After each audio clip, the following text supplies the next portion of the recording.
ગીર સોમનાથના ગામમાં ઘૂસ્યું સિંહનું ટોળું। કોડીનારના સુગાળા ગામમાં 6 સિંહ ઘૂસી આવ્યા હતા। 2 સિંહણ અને 4 સિંહ બાળ સાથે સિંહનું ટોળું ગામમાં ઘૂસ્યું। ગામમાં ઘૂસી સિંહના ટોળાએ પશુના મારણનો નિષ્ફળ પ્રયાસ કર્યો।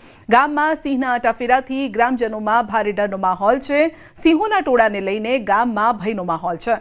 દ્રશ્યોમાં પણ જોવા મળી રહ્યું છે કે આ સિંહનું જે ટોળું છે તે સીસીટીવીમાં કેદ થયું છે। તો ગામમાં લટાર મારવા નીકળ્યા હતા। જો કે શિકારની શોધમાં આવ્યા હોય તેવું પણ લાગી રહ્યું છે।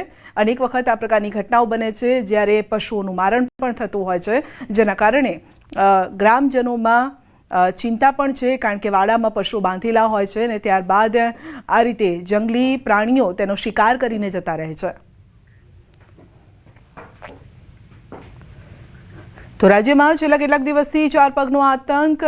દીપડો શિકારની શોધમાં રહેણાંક વિસ્તારમાં આવી ચઢ્યો, પશુનું મારણ કર્યું અને શિકારની શોધમાં ફરતા દીપડાઓ માણસને પણ હવે નિશાન બનાવી રહ્યા છે। અમરેલીના ગત રોજ 1 વર્ષની બાળકી પર હુમલો કર્યો, ખેંચીને લઈ ગયો અને જેમાં બાળકીનું મોત થયું। ધારીના ત્રંબકપુર ગામે બાળકીનો શિકાર કર્યો।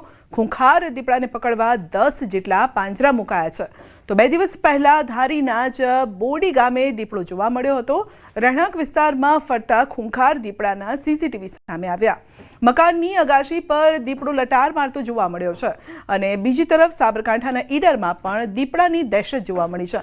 દીપડાએ 3 બકરીઓનું મારણ કરતા પશુપાલકોમાં ફફડાટ છે। દીપડાને પાંજરે પૂરવા સ્થાનિકો માંગ કરી રહ્યા છે।